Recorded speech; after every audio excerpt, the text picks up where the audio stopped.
आज हमारे साथ आईसीसीआर के चेयरमैन डॉक्टर विनय सहस्त्रबुद्धे जी हैं। उनसे आज हम शिल्प के बारे में थोड़ी जानकारी करेंगे। नमस्कार सर, जनप्रवाद में आपका स्वागत है। आज उत्तर प्रदेश के बनारस से कुंज बिहारी सिंह जो शिल्पकार हैं, महान शिल्पकार हैं, जिनके बने हुए उत्पादों को प्रधानमंत्री नरेंद्र मोदी जी भी विदेशों में गिफ्ट में देते हैं। तो ऐसे शिल्पकारों को बुलाने का सर क्या मकसद है और आईसीसीआर देखिए, क्या प्रोत्साहन देना चाहती है? जी, आईसीसीआर मुख्य रूप में कल्चरल रिलेशंस के लिए काम करती है। जैसे नाम से भी बड़ा स्पष्ट हो जाता है, तो सांस्कृतिक संबंध विकसित करना ये एक बहुआयामी काम है।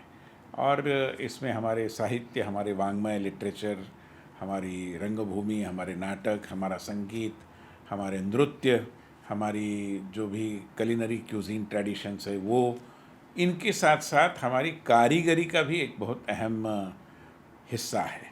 क्योंकि भारत की परिकल्पना में कारीगरी तो आती ही आती है। कारीगरों ने यहाँ का जीवन समृद्ध किया है।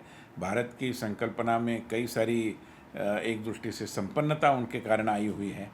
तो ये जो हमारे कारीगर है, जिनकी कला वस्तुओं को नवाजा जाता है, पूरे दुनिया में नवाजा जाता है, जिसी के कारण माननीय प्रधानमंत्री जी ने उनकी बनाई वस्तुओं को विदेशी मेहमानों को भेंट किया।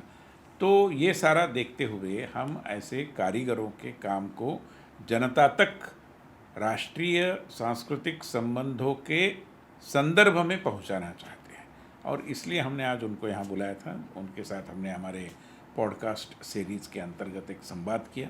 तो मैं मानता हूँ कि ऐसे कलाकारों को, कारीगरों को प्रतिभा और परिश्रम के आधार पर आगे बढ़ने वाले हमारे सारे ऐसे देश के नागरिकों को प्रोत्साहन मिलना बहुत ज़रूरी है।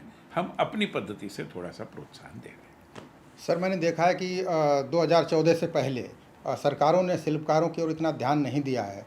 तो भारत सरकार की या प्रदेश सरकार की किस तरह की योजनाएं चल रही हैं जिससे शिल्पकारों को फायदा मिले? भारत सरकार और प्रदेश सरकार दोनों शिल्पकारों को एक समाज में अहम स्थान देना चाहती है। तो उसके लिए क्या ज़रूरी होता है? तो उसके लिए सम्मान ज़रूरी होता है, उसके लिए सुरक्षा ज़रूरी होती है, और उसके लिए अवसर भी ज़रूरी होता है। तो तीनों का एक मिला जुला समीकरण जिसमें से बैठ पाए, ऐसी योजनाएं बनाई हैं। कुंज बिहारी जी को न मांगते हुए भी उनकी कला को नवाजा जाने के कारण मुद्रा का लोन दिया गया, जिसके कारण उनकी तरक्की हुई। एक ज़माने में 50,000 का टर्नओवर हुआ करता था सालाना, आज करोड़ों में वो विकसित हो गया है।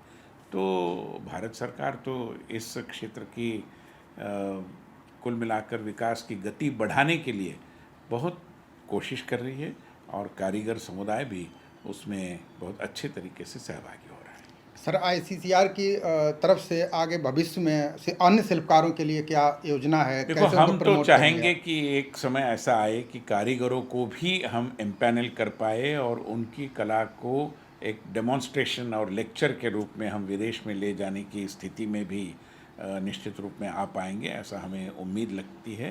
न केवल हमारे गुलाबी मीनाकारी के लोग, मगर हमारे बुनकर हैं, हमारे तरह तरह के भारतीय वाद्य बनाने वाले लोग हैं, तरह तरह के चीज़ों से कला वस्तुएँ बनाने वाले लोग हैं। इन सब को हम मानते हैं कि भारत की धरोहर के ये अभिन्न हिस्से होने के कारण इनको विदेश में अपनी कला की प्रस्तुति का अवसर मिलना चाहिए। सर, जो देश भर के जो शिल्पकार हैं, हो सकता है बहुत से लोगों को अभी इसकी जानकारी, योजनाओं की जानकारी ना हुई हो, तो उनके लिए क्या संदेश देना चाहेंगे? देखो, योजनाओं की जानकारी मिलने के बहुत आसान रास्ते अभी उपलब्ध हैं। हर मंत्रालय की वेबसाइट पे पूरी जानकारी है। डिस्ट्रिक्ट कलेक्टर के ऑफिस में सारी जानकारी मिलती है। तो कारीगरों ने, और जो अच्छे कारीगर हैं, उन्होंने केवल अपनी सीमित रचना में समाहित होते हुए या उस पर समाधान न मानते हुए नए नए आसमानों को छूना चाहिए, और नए नए पद्धति से अपनी कला को देश विदेश में पहुंचाना चाहिए। इसलिए उन्होंने सक्रियता से सरकारी वेबसाइट का अध्ययन करना चाहिए और लाभ लेना चाहिए। अगर अच्छे लोग कतार में खड़े होकर लाभ नहीं लेते तो हो सकता है कि गलत लोगों तक लाभ जाएगा। इससे हमें बचना चाहिए। Thank you sir.